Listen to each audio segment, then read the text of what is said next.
Și avea să încheia programul dedicat nașterii lui Eminescu și implicit a culturii naționale, o zi sfântă ne-am permis să spunem, pentru că acum reverberează tot ceea ce înseamnă genul creației. De altfel se și spune, un popor își are existența nu prin istoria ei, ci prin creațiile genilor sale. Ne bucurăm că momentul de astăzi, dedicat și Zilei Culturii Naționale, are vernisajul expoziției, grăit au cerurile și prin oamenii pământului, în vecolim, din câte mi-aduc aminte, al Asociației Filială Artă Plastică Religioasă și Restaurare a Uniunii Artiștilor Plastici. Așa cum sunt emoționată de fiecare dată atunci când în preajma noastră la Muzeul Satului se află poezia, cântecul și opera de artă, este la fel de tulburătoare. Mă uit în jurul meu și de-a dreptul sunt mai mult decât emoționată, copleșită, descoperind atâtea personalități. Personalități creative, personalități ale culturii românești, care duc mai departe ceea ce înseamnă marca noastră de identitate națională, creativitatea românească.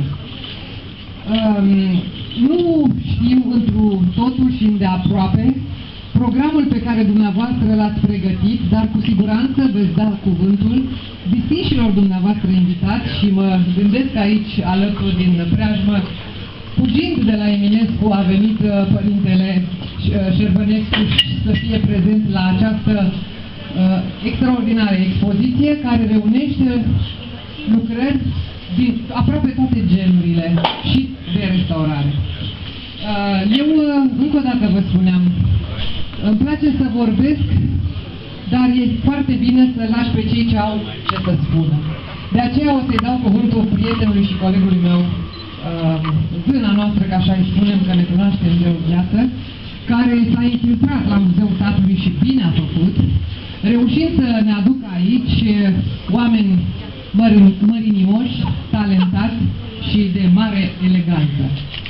Aș dori să, înainte să-i dau microfonul, să vă transmit și din partea doamnei Popoiu un mesaj de la mulți ani, după cum știți, de fiecare dată se bucură că începutul de an începe cu Eminescu și cu dumneavoastră. Domnia sa este în drum spre sudul Franței, acolo unde este invitată de onoare împreună cu echipă, să deschidă la deschiderea unui institut al artelor măștii, la Limoux. Este o onoare pentru România să fie invitat de onoare la un asemenea eveniment. Primiți îmbrățișările, urările și Florin, te rog să primi microfonul, eu vă mulțumesc.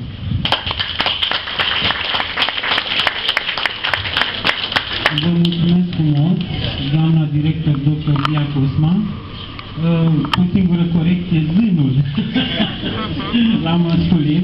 Ne bucurăm că venerabilul nostru coleg, Părintele dr. Florin Șerbănescu, preot paroc la Biserica Sfântul Stelian, Lucaci, din București și consilier patriarhal, este alături de noi, așa cum a fost și la minister înaintea acestui mileniu, că de atunci ne știm, deci suntem venerabili colegi și mă bucur că ați venit în atât de număr mare, mai mult decât atât, eram speriați împreună cu colegii noștri că nu o să avem lucrări să expunem. Sunt peste 77 de expozanți, dar și dintre cei trecuți în Galaxia Nemuririi, precum Petre Achitenie, Corneliu Antin și mulți alții, pe care, sigur, domnul doctor Marius Chița îi va enumera. Ne bucurăm că alături de noi, la această frumoasă expoziție, sperăm, este și prietenul și colegul nostru, domnul Suzu Carapanase, membru în Consiliul de Conducere a Uniunii Artiștilor Plastici, deoarece filiala noastră s-a căsătorit, ca să spunem așa, cu Uniunea Artiștilor Plastici în anul 1994, după ce, cu mari eforturi, și venerabilul nostru profesor Nicolae Sava a înființat Uniunea Artiștilor Plastici Bisericești în 1989 Și noi sperăm să nu fim epigoni, ci continuatori ai Sindicatelor Artelor Frumoase, înființat la 12 martie 1923, sindicat înființat printre alții de Cecilia Puțescu Ștor și care în anii 50, 1957, după ce au venit acele fiare foarte grele, puse noi, a devenit Uniunea Artiștilor Plastici. Deci noi avem o moștenire foarte importantă și foarte grea. Dragă Zuzu, te rog să ne adresezi câteva cuvinte. Mulțumesc foarte mult. Onorată asistență, Consiliul Director al Uniunii Artiștilor Plastici din România salută această manifestare, această acțiune de Ziua Culturii Naționale, o expoziție, iată, organizată de colegii noștri, o expoziție sau un eveniment cultural cu minim 2 decenii. Iată, în fiecare an ei organizează această manifestare și nu numai. Noi mulțumim foarte mult și promitem pe viitor o susținere din partea noastră, nu numai cu prezența, ci și în vederea unor alte și multiple colaborări. Vă mulțumesc foarte mult și predau mai departe microfonul. Vă mulțumesc! Mulțumim colegului și prietenul nostru, domnul Caratanache, și acum rugăm pe vastul nostru coleg, dar venerabil de altfel coleg, expert în patrimoniul cultural național, director al Patrimoniului Cultural Național în Ministerul Culturii în mai multe mandate, doctor în teologie, doctor în istorie, Părintele Preot Florin Șerbănescu, consilier patriarhal. Părinte. Mulțumesc, domnule Zân implicat. Plec astăzi, odată în plus, îmbogățit cu această sintagmă, așa, pe care vă propun și dumneavoastră. Știți că eu, cu prilejul întâlnirilor noastre, v-am mai propus, mai aproape, da, așa m-au zis mai bine. V-am propus diferite teme, iar să vă gândiți cum ar putea fi ilustrată în diferite experieri din acestea plastice zânul infiltrat.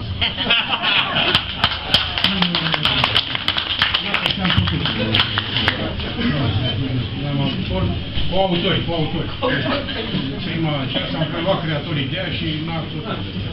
Bun. Iubiților, o expoziție ca aceasta de artă plastică care își găsește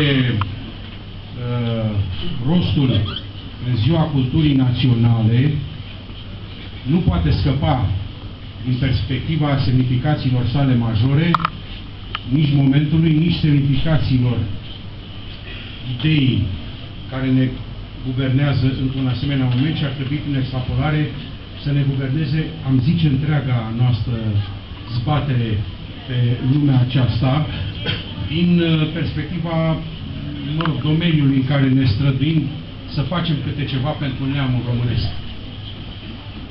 Deci nu poate scăpa, în primul rând, faptul că este organizată, și nu întâmplător, este organizată de Ziua Culturii Naționale. Și al doilea, contextului mai larg în care se plasează această cultură națională, așa cum am vrea noi să o înțelegem și cum n-ar vrea alții să o înțelegem. Așadar, ce avem aici? Dincolo a fost o manifestare de spectacol cântat și recitat și poezie și așa mai departe. Eu am venit la Academie, unde a fost un simpozion cu niște momente evocatoare care fiecare dintre ele au avut însemnătatea lor, fiecare dintre lorile de cuvânt de acolo. S-au pus niște accente foarte importante care este salutar că le putem auzi acum și care sperăm să poată rodi. Așa este și expoziția noastră de aici, a noastră, de fapt, suntem așa, cu toții părtași la această împlinire, într-o vreme în care ideea aceasta de identitate națională, în primul rând chiar cuvântul național, a fost pus ani la rând sub semnul întrebării, a fost ostracizat și din manualele de istorie, s-a spus până și astăzi la Academie lucrul ăsta, să știți. la 1148, când se vorbește, nu se mai vorbește și la tot ce a urmat după aceea despre epoca aceasta a făurinii statului național și de statul sec, pentru că se evită, pentru că nu e de bon ton, că nu dă bine. Sunt niște lucruri importante, cu și fără ghilimele, pe care merită să le ascultăm cu atenție și să le dăm replica cuvenită. Odată cu identitatea sunt puse sub semnul întrebării valorile cele mai însemnate ale culturii, ale istoriei, ale spiritualității românești. Sunt vremuri în care putem să auzim de poetul pe care toți îl numim și pe bună dreptate, mă rog, am preluat această sintagmă de la mari critici literari, mă rog, care au perpetuat-o, au generat-o și ca zânul infiltrat și apoi a fost asumată de toată suflarea românească, poetul național, și care a fost considerat un schelet de varaua poporului român, care trebuie înlăturat cât mai repede, pentru că e vetust, e depășit, nu ne reprezintă, ca să nu zic și cuvinte mai grele. Deci s-au putut auzi lucruri din astea, s-au putut auzi lucruri despre, la începutul acestui veac și mileniu, despre Ștefan cel Mare, că de ce ne tot extaziem noi de Ștefan cel Mare ăsta, că a făcut atâtea biserici și mănăstiri, că mai bine făcea și el niște universități, ca să fim în rândul lumii. Auzi? Și răspunsul care a venit atunci a fost, dom'le, și era din domeniu, din branșă cel care spunea lucrurile astea, ce v-am spus înainte. Pe vremea lui, Neamțu și Putna erau adevărate universități. Și nu erau unul, doi, erau mulți. Și ați auzit de Nicodim, pe la Neamț, ăla cu Evanghelia, Teta Evanghelia, în 1473, cu portretul. Păi ăla știa carte multă, domnule, și ca el erau mulți acolo. Și de acolo i-a luat Ștefan și i-a dus și la Neamț. Ați auzit de Spiridon de la Putna? Ați auzit de Teodor Mărișescu? Nu erau unul, erau mulți. Al doilea, să știți că dacă nu-și băteau ăștia fundul șaua calului timp de jumătate de veac, păi ea nu mai aveau timp de nicio universitate pe acolo. Că putea să producă ceea ce ar fi putut să producă și mai târziu la asediul de la Viena, încă de atunci. În fine, n-am făcut decât să sugerez niște lucruri care atacă valorile fundamentale. S-a zis așa, ce valori, ce ne trebuie astea?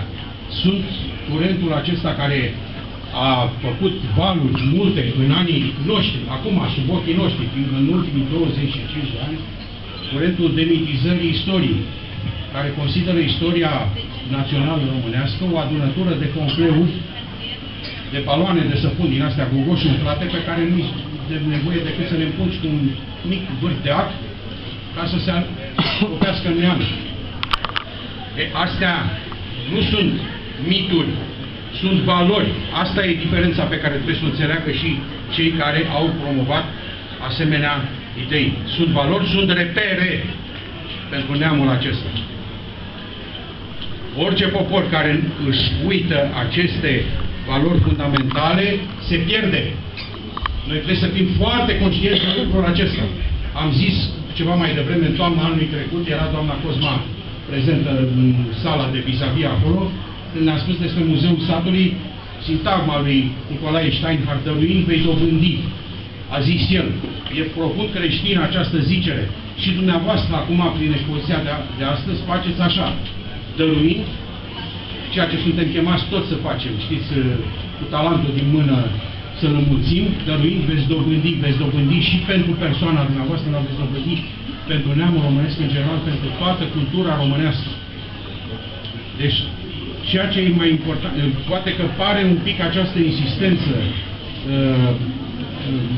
așa suflată în momentul acesta un pic dintr-o trompetă, dintr-o goarnă, dar este o voce de deșteptare a conștiinței, faptul că aceste aserțiuni care sunt persuasive trebuie să primească răspunsul cuvenit.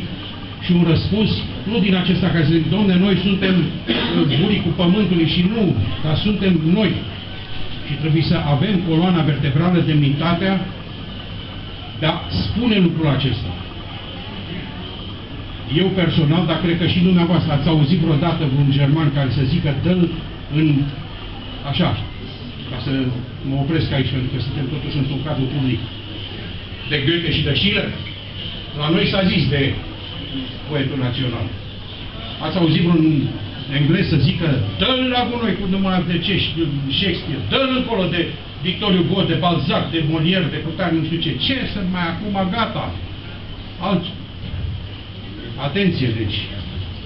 Era unul care scria egalitate, dar nu pentru cățeni. Stați un pic, deci trebuie să fim conștienți că dacă generația noastră nu-și face datoria de a fi, încă o dată reamintesc că insist foarte mult asupra acestei sintagme. Sunt cuvinte puține, dar fixe. Cuvinte cheie. Verigă într-un lanț, fraților. Verigă într-un lanț. Conștiința faptului că legăm o moștenire prin noi cu cei care vin și că ar trebui să le transmitem asta. V-am mai spus și dumneavoastră lucrurile acestea. Le repet acum pentru că prin tot ceea ce facem, fiecare dintre noi, fiecare dintre dumneavoastră, în domeniul artelor plastice, faceți o mărturisire. Hristos ne-a chemat la mărturisire. Să mărturisim ceea ce poporul acesta a trăit timp de 2000 de ani ca popor creștin și faptul că aceste valori i-au guvernat existența și inițialitatea lui ca neam. Ar fi multe eu o să vă citesc acum am mai multe pe aici, mi-am extras niște ziceri de ale Eminescu din publicistica lui. Dar nu o să vă citesc toate chestiile astea. Vă spun numai așa, de pildă, apropo de actualitate, și că astea sunt multe citate. Dacă veți citi cumva volumul 10 din opere ăsta, sau așa, publicistica lui din anii 70 și începutul anilor 80, ai secolului 19, o să auziți multe de astea. Iar ce părere aveți deși, mă rog, arta plastică nu are legătură direct, aparent, așa. Spiritul speculei al vânătorii după avere fără muncă și după plăceri materiale au omorât sufletele. Și că astea mai sunt vreo 10 pe aici. Nu vă mai zic altele. Așa. Mai este, apropo de o sintagmă pe care am auzit și astăzi în cuvântul Preafericitul Părinte Patriarh pe care l-am prezentat la Academie, această sintagmă Maica spirituală a neamului românesc. Pe asta Eminescu a scris-o, așa cum o auzim. A zis așa, bisericile lui Matei Basarab și lui Varlam, biserica lui Matei Basarab și a lui Varlam, Maica spirituală a neamului românesc, care a născut unitatea limbei și unitatea etnică a poporului, este încă astăzi singura armă de apărare și singurul sprijin al milioanelor de români care trăiesc dincolo de hotarele noastre. Ziceai, dincolo de hotare. Ei, acum am evoluat calitativ pe o etapă, pe un plan superior, că acum trebuie să ne raportăm la această singură, sau mă rog, armă de apărare foarte importantă și în lăuntru hotarelor. Deci este vorba și de noi care suntem pe aici și care, cum zic, avem responsabilitate. Eu, prin prisma asta, privesc și vă felicit pe toți pentru aceste căutări care țin de spiritualitate, dar țin de cultura românească în general, de o tradiție, de o experiere, de o ducere mai departe a acestei ștafete. Așa, toate sunt exprimare de cuvinte, mă uit și la imaginea aceea de bibliotecă. Este o imagine plastică a ideii de cărturărie. Care în momentul de față, eu să știți că m-am trezit întrebându-mă așa ca prostul, pe un contotoar la un moment dat când am plecat de la o speștanie. Băi, zic eu, parcă n-am văzut, era un viroi de ăsta, pe una din efigiile acestei epoci, arhitectura de viloaie. Viloaie, așa zise, așa. Și am rămas așa pe trotuar și zic, băi, dar stai puțin, nu am văzut nicio carte în casa asta. Și pe urmă, dar stai că am fost și acum o săptămână sau 10 zile sau acum 3, o lună, 2, nu știu cum, și nici acolo nu era nicio carte. Era laptop, computer, așa, dar biblioteca tradițională nu mai fac dezvoltarea acestei idei, înțelegeți dumneavoastră. Eu și asta o perspectivă a luptei care se dă, e ca cum era lupta tiparului, pe vremea începuturilor tiparului, cu manuscrisul, care a rămas cu valoarea lui, în fine, iar nu fac nicio, și închei. Vă supun iarăși spre, așa, reflexie, căutărilor dumneavoastră plastice, că suntem în ziua lui Eminescu. Le-au zis, cum s-ar putea face s-au căutat și s-au găsit multe asemenea imagini, până și Luceafără, de care a fost vorba mai devreme, a fost de multe ori reprezentat în diferite scene din această minunată efigie a culturii române în forme plastice. Și eu vă propun acum că suntem în ziua lui Eminescu și nu mai zic nimic după aia. Ne-auzi, scrisoarea întâia, temă de reflexie. Pentru artiștii plastici, bisericești și nebisericești, bisericești o zi, 2, 3, 7, 9, nebisericești o zi, 2 și iar bisericești și așa mai departe. Pentru că în fiecare dintre noi zace un om care este în natura lucrurilor deschis spre un univers de exprimare și spre altul. E foarte important, înainte să încep să vă spun versul așa, să aveți această, cum să spun, această bucurie a mărturisirii și să nu vă considerați prin faptul că mai faceți sau faceți artă bisericească, să vă considerați cumva experiatori de artă de mâna a doua. Știu foarte bine ce zic și știți și dumneavoastră. Nu vă considerați așa, vă considerați mai degrabă altceva. Pur și simplu purtător de standard ai conștiinței de sine a poporului român și a spiritualității sale.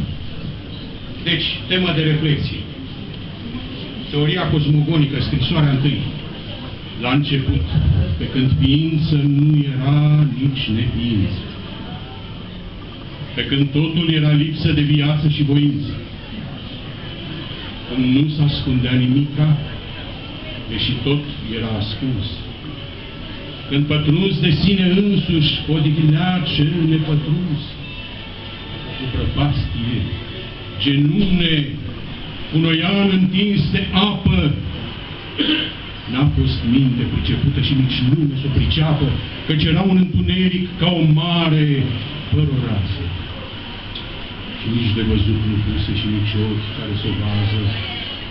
Umbra celor nefăcute nu începuse să se desface și în sine împăcată stăpânea eternă pace.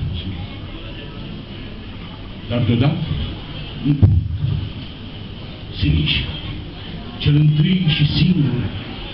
Iată cum din haos face mumă, iar el devine Tatăl. Punctul acela de mișcare, mult mai slab ca baba spumii, e stăpânul fără margini, peste marginile lumii.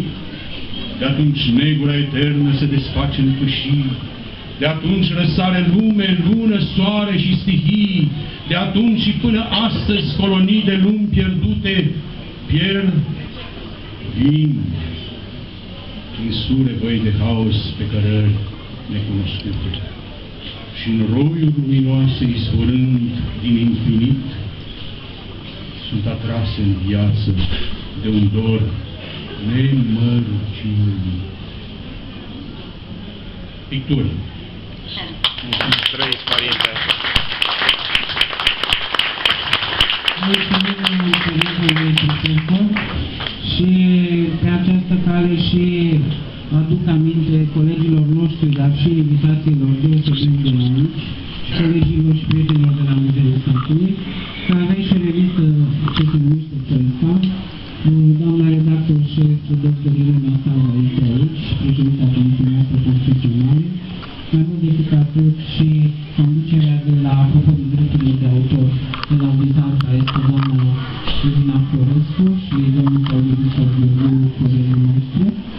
Și mai mult decât atât, acum îl rog pe prietenul și colegul nostru, criticul Marius Tita, să facă și să ne propună o judecată de valoare asupra expoziției noastre de astăzi. Vă mulțumesc! Iau acest împodobit microfon rămas din zilele revelioanelor și vreau să mă întreb și desigur de știi ce zi este astăzi. Astăzi este 15 ianuarie, ziua când în 1950 s-a născut Mihail Eminescu, marele poet, și zi care cu multă înțelepciune a fost declarată Ziua Culturii Naționale. O sărbătorim în România, o sărbătorim și în această ciudățenie numită Republica Moldova, o sărbătorim la toate ambasadele și prietenii noștri în întreaga lume o sărbătoresc ca zi a culturii naționale.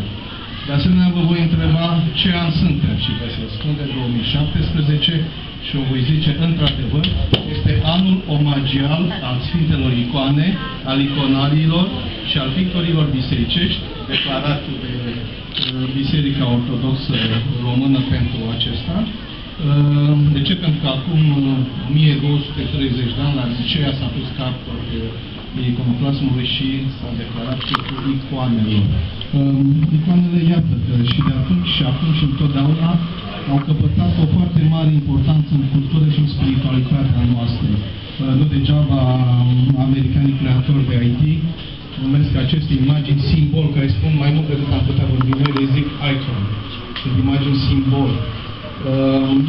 În acest an, sau acest an deosebit, un titlu atât de frumos, anul omagial al icoanelor, a iconarilor și a celor care creează pictură bisericească, începe în mod minunat cu acest revelion de pe 15 ianuarie, când vorbim despre cultura românească, pornind de la Eminescu.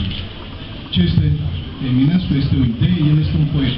Are o creație nemaipomenită.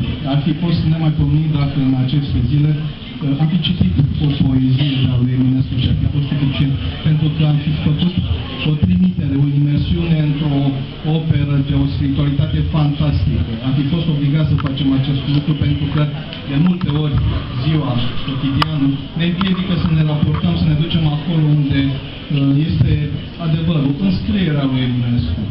Nu ceea ce s-a spus despre Eminescu, ceea ce au crezut alții că au înțeles din Eminescu. Haideți să citim ce spune Eminescu. El nu vorbește numai despre cosițe și plopi tremurători, cosițe blonde, mă scuzați, și plopi tremurători, deși nici aceasta nu este puțin lucru, modul cum îl pune el în poezia sa. Dar de aici încolo este o gamă uriașă. Este, iată, o interpretare religioasă, facerea lumii, pornind din start cu această idee. Și foarte multe idei, dacă vreți, filozofice, ca să nu mai vorbim de analiza economică, socială pe care Eminescu a făcut-o în scurta sa trăire pe acest pământ. Ce se întâmplă la 1850-1889, când a trăit Eminescu, nu că era pictură de șevalet. Era pictură religioasă, însă puternică, inspirată, corespunzătoare canoanelor și întregii aceste estetici a picturii pe care o găsim pe bisericile noastre. Iar noi suntem acum, iată, în acest an dedicat iconarilor și icoanelor, în momentul în care vorbim despre cultura națională și toată această încărcătură spirituală pe care evenimentul și anul, dar și munca colegilor noștri o presupune. Ce se întâmplă în această zi aici, în organizarea celor care, în Uniunea Artiștilor Plastici din România, formează această asociație a creatorilor de artă, de inspirație religioasă și a celor care restaurează astfel de artă, este un monument, un templu de spiritualitate. Ne inspirăm din Eminescu, ne inspirăm din creația sacră și mergem cât mai sus și cât mai departe. De aceea nu este o anuală a pictorilor religioși și restaurare. Nu este nici o expoziție întâmplătoare, ca să zic altfel. Ce este efortul pe care acești oameni de o excepțională organizare, care sunt de-a stângea mea, Cristi Olteanu și cel numit Zânul, pe care eu îl știam ca fiind boierul Neacșu. Boierul Neacșu este atât de istorie și de profund în toate acestea și ei au organizat această expoziție pentru această întâlnire. Ceea ce se întâmplă la Muzeul Satului atunci când organizează expoziții de artă plastică, Asociația Pictorilor Restauratori și de Artă Religioasă, este un exemplu de spiritualitate.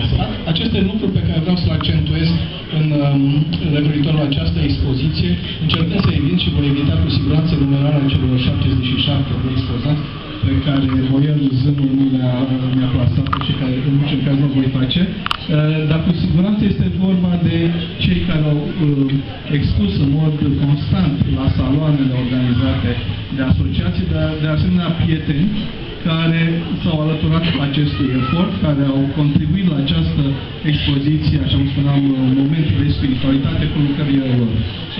Mergem și vedem Simeza, ne încărcăm de fiecare dintre piesele expuse. De ce? Pentru că ele în sine reprezintă modul în care acești artiști, nu ne zice profesioniști, acești artiști de mare creație și mare trăire spirituală, artiști capabili de creație de înaltă spiritualitate, au înțeles să participe la această expoziție. Uitați, chiar în mijloc avem o smerită masă de simboluri de piatră unui dascăl, profesoara Doina Plăescu. Pe pereți avem Diana spatele nostru, iată, acest simbol al scării, ca să nu mai vorbesc de pictura din spatele meu, al lui Mihail Gavril, care are exact numele expoziției de astăzi, în care grăiesc cerurile, grăiesc și oamenii între cer și pământ. Este titlul expoziției pe care Mihail Gavril l-a dat acestei picturi cu câțiva ani în urmă. Iată că se întâlnesc marile spirite, nu mai avem nicio îndoială, nu mai uitându-mă în jur, îmi dau seama că marile spirite se întâlnesc cel puțin la saloanele de la Muzeul Satului. Avem o lucrare de doamna Viorica Colpaci, o artistă care expune la Rimeu și este apreciată, iar alături un abstract încifrat cu multe însemnătăți în care îl aflăm și pe Eminescu, aflăm și această gândire expandată la ceea ce știm despre el, o lucrare de Johnny care zice Cristina de la Sturino, prietenul nostru. Mi-ar fi drag să enumăr pe fiecare dintre cei care expun astăzi, care expun lucrări inspirate din icoană, din imaginea de icoană. Multă pictură de inspirație neobizantină.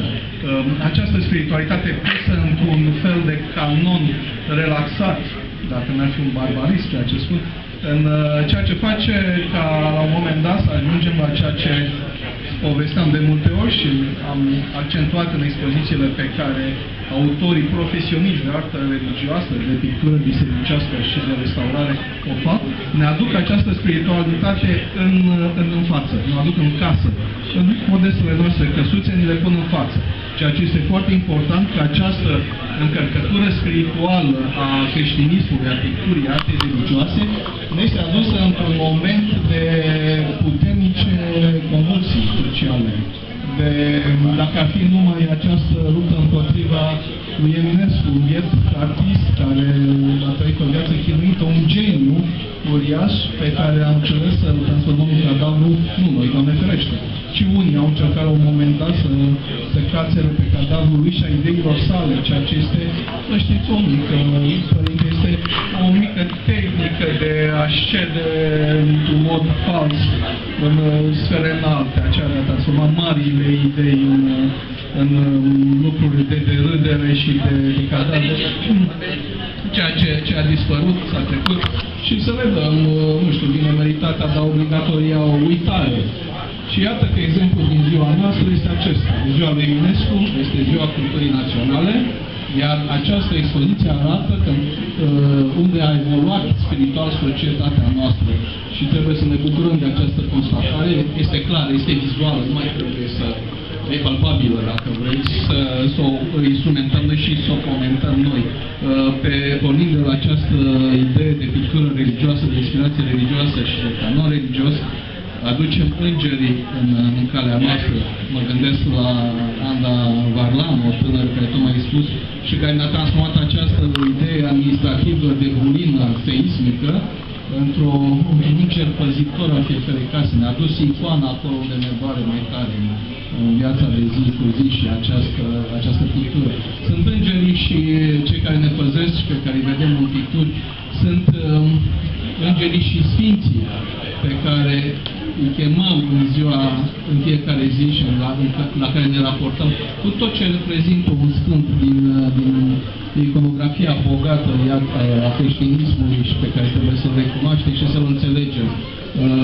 Miturile, părinte, nu pot fi transformate în cadavre, nu pot fi uitate, nu pot fi tocate în picioare. Ele cresc, ele sunt eterne, zice Eminescu. Știm și noi și ne-am convins. El o zice mult mai frumos. Artiștii din ziua noastră, iată prietenii noștri care sunt aici, demonstrează acest lucru într-un mod plastic. Cum spuneam, concret, eficient, vizual, așa cum stă bine secolului 21 și vremurilor noastre. Suntem, iată, într-o nouă etapă, cea în care societatea românească înțelege spiritualitatea creștină și în mod plastic și o asumă, o iubește, o venerează așa cum trebuie și mergem mai departe spre o spiritualitate adevărată, pornind și de la aceste imagini simbol, cu care tratăm tot ce se întâmplă în jurul nostru, cu care construim ceea ce suntem și facem din această exprimare, iată, un loc de frumusețe, un loc de reprezentare națională. Ministerul nostru se numește Ministerul este un element, dacă vreți, la un moment dat, care va veni de export. Trebuie să vindem acest lucru, minunat, și se caută. Americanii de vreo 50 de ani sunt nebuniți de pictura de inspirație bizantină și neo-bizantină. Iar noi o facem, o punem pe pereții bisericilor noastre, o punem în icoane și hai să o aducem și în viața noastră, să citim cine sunt Sfinții Militari, ca să citesc, spuneam de aici, cine sunt Sfinții Arhanghelul Mihail și Gavril, cine sunt Îngerași și Andrei Varlam, cine sunt, iată, ce reprezentați într-un naus, într-un pronaus, cine sunt pe un altar, reprezentanți într-un altar, sau pur și simplu cei care, o bandă presionată, dacă vreți, vin să ni se alăture, sau pur și simplu, iată, de pe o floată ceramică sau o piatră, pur și simplu, vorbește cu culoarea simplă a negrului pe o piatră, ca un clopot, grăsuiește ca un clopot și vorbește tare despre această spiritualitate simplă pe care noi, iată, o slujim cu toți și de care știm să ne bucurăm. Vă mulțumesc pentru atenție, vreau să-i felicit încă o dată pe organizatori și acest frumos mariaj despre care s-a spus între Muzeul Satului, care știe să facă lucruri fantastice, iar acești prieteni minunați, acești creatori de acte religioase și organizatorilor, care știu să pună aceste lucruri minunate pe simeze și să ne teme și pe noi, primareți, pe vreme bună și frumoasă, să ne bucurăm de toate acestea. Și vă felicit încă o dată că ați răzvit prin vremurile acestea să veniți și să-i ascultați pe toți prietenii noștri, poate și pe mine. Vă mulțumesc! Vă rog să mai merg puțin locale, cum am spus în alt plan al culturii noastre. Vom publica în revista Fresca cuvintele părintelui profesor, al prietenului nostru Marius Chițan și, bineînțeles, ale dumneavoastră. Veți regăsi acolo numele și lucrările fiecărui participant la expoziție. Pe lângă lucrările aici expuse în sala Arie Stahl și foaierul Arie Stahl, în holul de intrare veți vedea și planșele de restaurare ale colegilor noștri, deoarece un bun restaurator trebuie să fie întâi de toate un bun sculptor, un bun pictor, un bun grafician. Nu poți să restaurezi o pictură dacă nu ești tu un bun pictor. Mai mult decât atât, vreau să vă mai atenționez puțin. Vă așteptăm și la o agapă frățească la care zânele noastre, Irina Sava, Florina Olteanu, Ana Maria Iatan și Cristina Georgescu au muncit astăzi. O să ne luăm data viitoare binecuvântare și am făcut ca la mănăstire, să ne am muncit asta de mână, așa că vă rog să mai aveți puțin răbdare. Și acum îl chem pe colegul nostru, unde e Florian Mihailescu, curatorul nostru, să vină să ne spună câteva cuvinte. E la muncă, da, că noi încă așa. Dacă până vine el, îl rog pe întâi stătătorul nostru, adică președintele filialei Ciudănească, Florian, ca și curator, Florian Mihailescu, colegul nostru, te rog să ne spui câteva cuvinte. Bună ziua tuturor, atât expozanților cât și invitaților. N-am să vă rețin foarte mult. Vă spun la început de an, la mulți ani, multă sănătate, să ne revedem cu bine în anii ce urmează și să ne bucurăm dincolo de această expoziție. După transpunerea emoțională a lucrărilor, să ne transpunem puțin și într-un dialog. Vă mulțumesc! Acum aloc pe Cristian Olteanu, președintele nostru, adică întâi stătătorul ședin la tine prezidenția, așa să ne spune și lui câteva cuvinte. Mulțumesc, Emilia. Am să fiu foarte scurt, dar trebuie să mulțumesc în primul rând artiștilor participanți. Am fost plăcut impresionați de răspunsul, de felul în care ne-au răspuns la chemarea noastră. După cum probabil știți, expoziția a fost anunțată acum doar câteva zile, câteva 2 zile. Și au fost multe emoții, nu știam câți participanți o să fie. Dar, până la urmă, cu lucrările refuzate și nu din refuzate astea în sensul că nu au avut loc, mai puteam să mai facem o expoziție. Am să mulțumesc și echipei de organizatori și colegilor care m-au ajutat la promovare pasarea până la noastră și azi dimineață până la noastră noastră. Bineînțeles, Muzeului Național al Satului Dumitru Gustii, care ne primește tot timpul cu lumea deschisă, și echipa Fuțului care ne-a ajutat și a păstrat amatorul. Consiliul director al UAPE a fost prezent alături de noi prin domnul Granțănase și directorul pe care am uitat acum. Îmi dau seama că am venit. Înainte de a da cuvântul gazdei noastre dragi, Muzeul Național al Satului Dumitru Gustii, care ne-a primit, da, m-am infiltrat, recunosc, dar unde era să mă duc? Arta religioasă și arta sacră la Muzeul Satului. Da. Știu că boierii n-au prea fost iubiți în ultimii 60 de ani, dar am venit tot la sat, că ei tot la sat se vreau curații. Și acum o rog pe prietena și actrița noastră de la și zâna poeziei aici să ne spună un cuvânt, după care o rog pe prietena noastră, doamna Dr. Lia Cosma, să încheie această expoziție, vernisajul expoziției. Dragi artiști și prieteni în Eminescu, dacă Filip i-a spus doamnei Lia Cosma că este o zână, apoi Sfinția sa, Părintele Șervănescu, i-a spus lui Filip că este un zân infiltrat, eu pot să spun, de ce nu, despre criticul de artă, despre domnul Tița, că este și dânsul un zân al artelor, iar eu sunt o zână a surprizelor uriașe. Și în această calitate am să vă aduc în dar un vers al lui Eminescu, rostit, nu citit.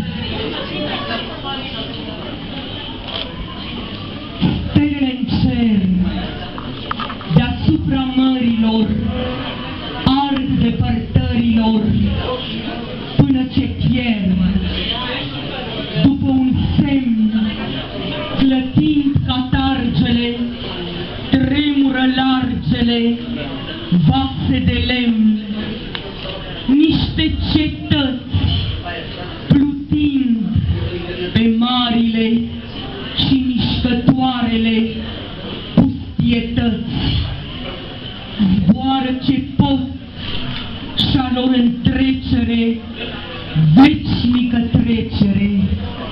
Asta e tot. Stol de cocor apucă întinsele și necuprinsele drumuri de nor, floare de crâni, astfel viețile și tinerețile trec și se stâng. Orice noroc și întinde aripele, gonit de clipele stării pe loc, până nu mor. Pleacă-te, îngere, la trista împlângere plină de amor. Nu e păcat ca să se lepede clipa cea repede ce mi s-a dat. Cu mâine zilele ți-adaugi, cu ieri viața ta o scazi și ai cu toate astea în față de-a pururi ziua cea de azi. Eminescu n-a existat. A existat numai o țară frumoasă la o margine de mare, unde valurile fac noduri albe ca o barbă nepieptănată de crai, și niște ape ca niște copaci scurgători în care luna își avea cuibar rotit. Au mai existat și niște oameni pe care îi chema simplu Mircea cel Bătrân, Ștefan cel Mare sau, mai simplu, ciobani și plugari, cărora le plăcea să spună seara în jurul focului poezii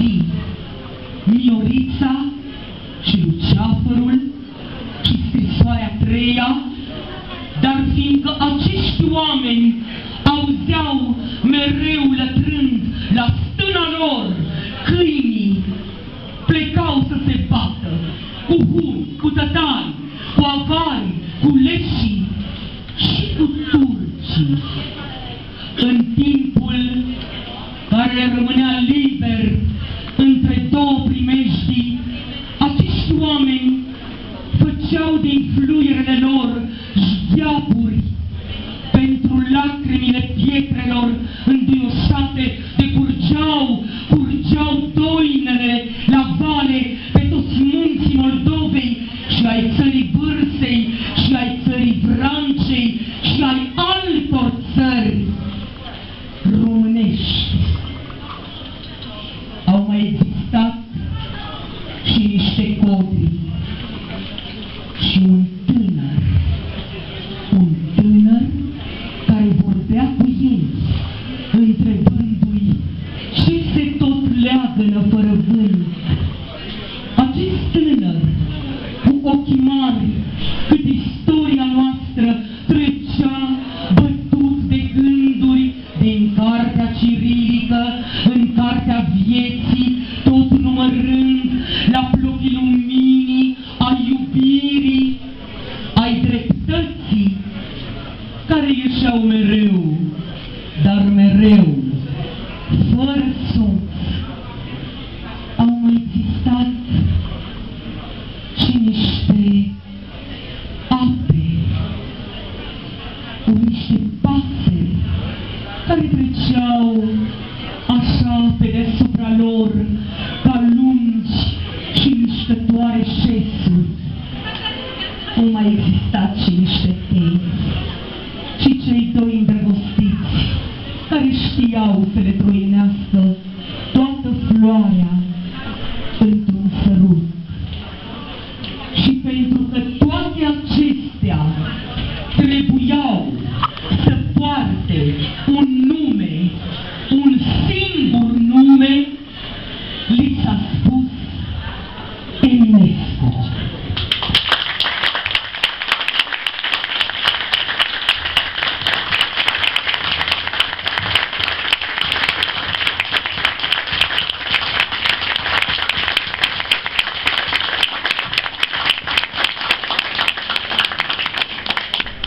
Și pentru că nu se putea mai bună alegere decât ziua lui Eminescu să fie ziua culturii naționale, pentru că Spania are ziua culturii naționale în cinstea lui Cervantes și Portugalia în cinstea lui Camões, ne bucurăm că, iată, și așa, prin alegerea celui mai mare gen al creației neamului nostru, din punct de vedere al literaturii, și nu numai, este Mihai Eminescu. Aș fi vrut doar atât să vă spun. În tinerețe a spus, fără să se gândească că va fi îndurată eternă, eu am fost, sunt și voi fi, un răspuns către mătușile sale, îngrijorate de starea sănătății. El este, a fost, este și va rămâne, iar dumneavoastră sunteți cei care veniți să susțineți demersurile sale. Vă mulțumim foarte mult și expoziție pe sufletul românilor, așa cum numai artiștii noștri pot să facă. Și unde? În cel mai special muzeu, cel mai ciudat, cel mai iubit, în Muzeul Statului. Vă mulțumim foarte mult!